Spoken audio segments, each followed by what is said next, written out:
Continuando aqui a nossa aula sobre meios de prova, eu vou falar agora da acariação. A acariação, ela basicamente, ela está prevista nos artigos 229 e 230 do Código de Processo Penal e ela é essencialmente um confronto, uma comparação, né, entre versões apresentadas por dois acusados, que sejam distantes, obviamente, porque você não vai acariar versões que sejam semelhantes, ou versões apresentadas entre um acusado e uma testemunha, obviamente que sejam distantes, que sejam dissonantes, ou versões apresentadas por duas testemunhas. Tá? Então, a acariação é esse confronto entre algumas dessas fontes de prova que apresentaram informações diversas entre si, portanto, destoam e são submetidas a uma acariação. Antes de falar sobre a acariação, quero deixar claro que é um meio de prova que vem perdendo impacto. Né?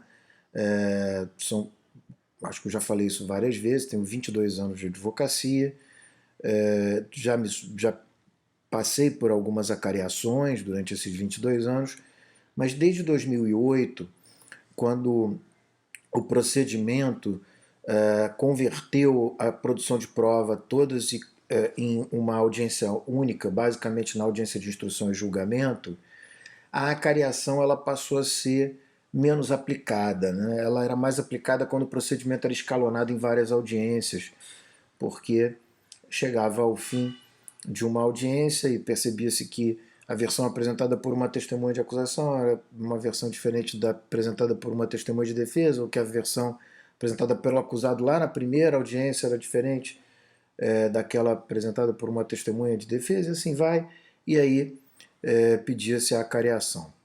Até porque, também é bom dizer, ninguém vai pedir a acariação no começo, né, do processo, porque é impossível pedir a acariação antes de saber o conteúdo dos depoimentos.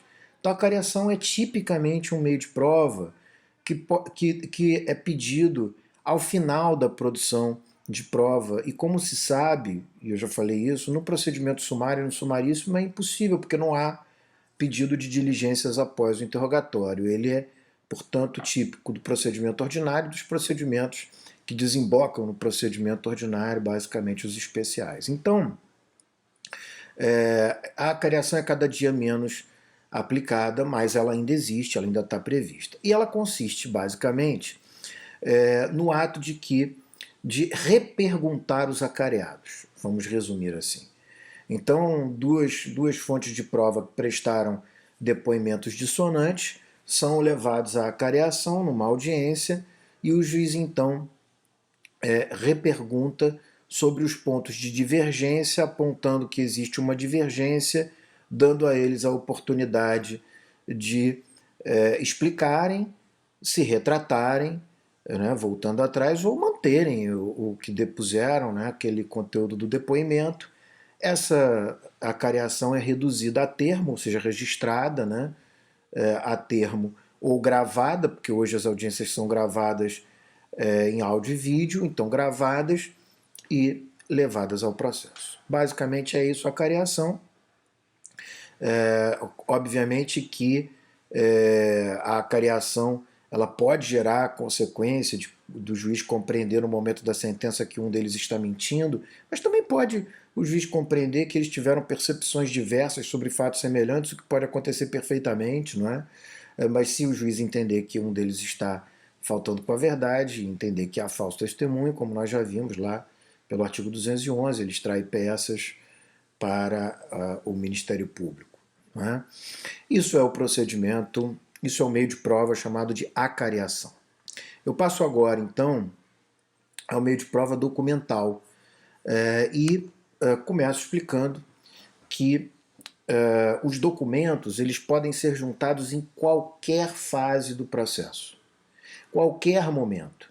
Pode ser junto com a inicial, com a defesa, durante toda a tramitação do processo, inclusive no recurso, qualquer fase, desde que a lei não limite. Não é? O caso, por exemplo, em que a lei limita é no tribunal do júri, que nós já estudamos. que as provas documentais só podem ser juntadas até 3 dias antes da sessão de julgamento. Se não for juntada até 3 dias antes da sessão de julgamento, elas não podem ser juntadas. Com essa exceção, ou qualquer outra exceção que a lei vier a prever, se não, não é, a despeito das exceções, nós temos como regra que pode ser juntado em qualquer fase do processo. Considera-se documento qualquer escrito, instrumento, papel, público ou particular, ou seja, as pessoas costumam achar que documento é apenas papel, mas na verdade documento é qualquer objeto, porque qualquer escrito, qualquer instrumento é um documento, qualquer fotografia, arquivos eletrônicos são considerados documentos, qualquer objeto é um documento. Tá? Então, os documentos, eles se caracterizam basicamente porque eles contêm informações previamente à sua juntada.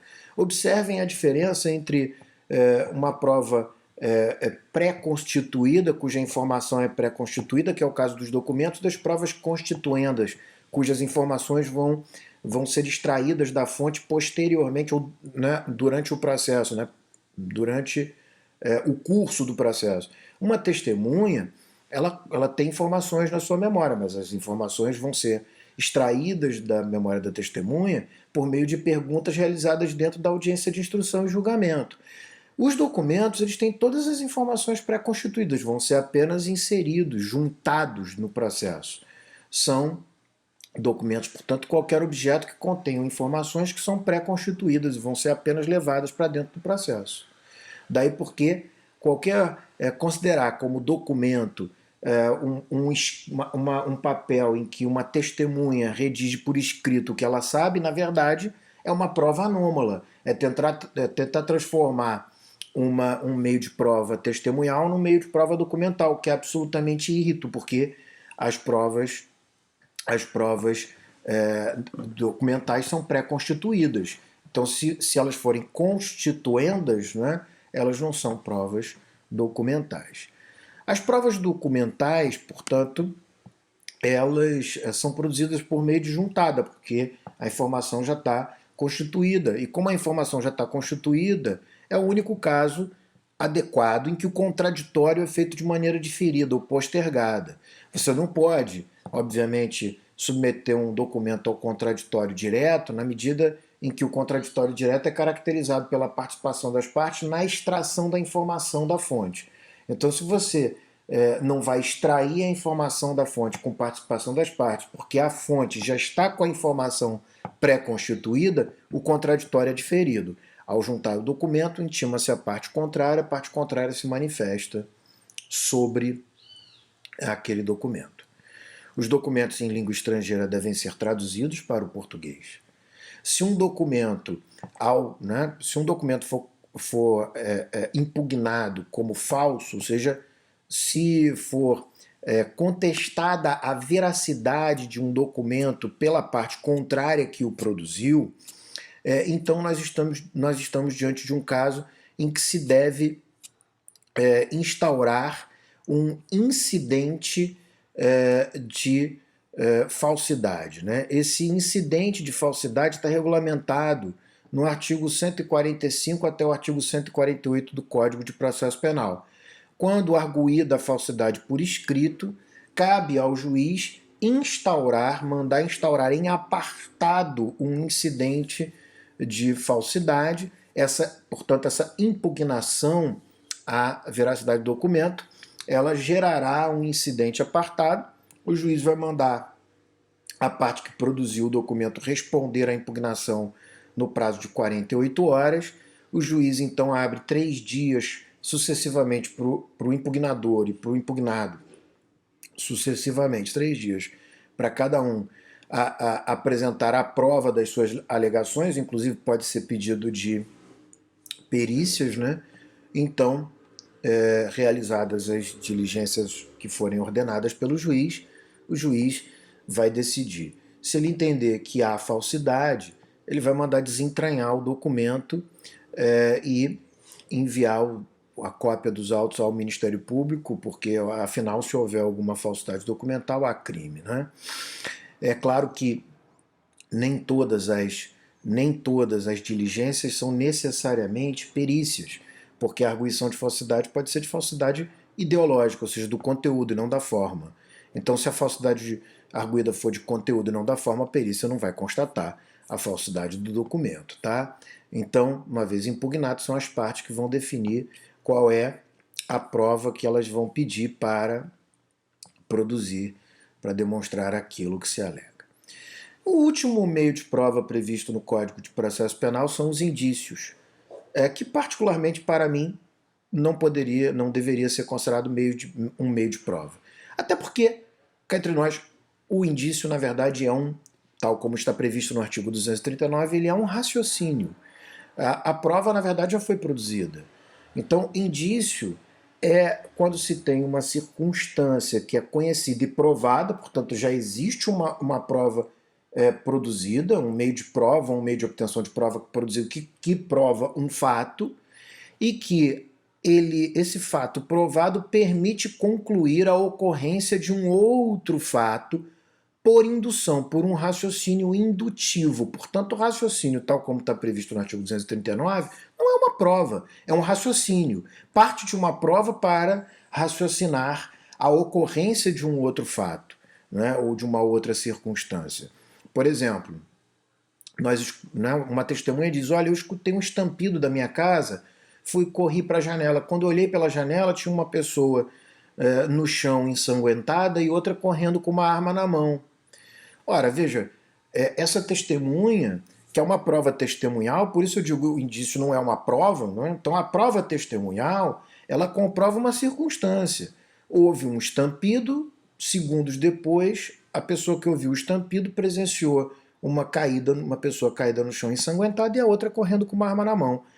Ninguém viu a pessoa correndo com uma arma na mão atirar na pessoa caída, mas é possível, por um raciocínio indutivo, concluir que aquela pessoa que estava correndo com uma arma na mão é provavelmente, por isso é indício, provavelmente a autora dos disparos. Isso é um indício. Portanto, o indício não é um meio de prova, ao contrário do que o Código estabelece. Indício é um raciocínio indutivo. Mas estamos aqui classificando como meio de prova apenas seguindo a tradição do Código, da qual eu discordo.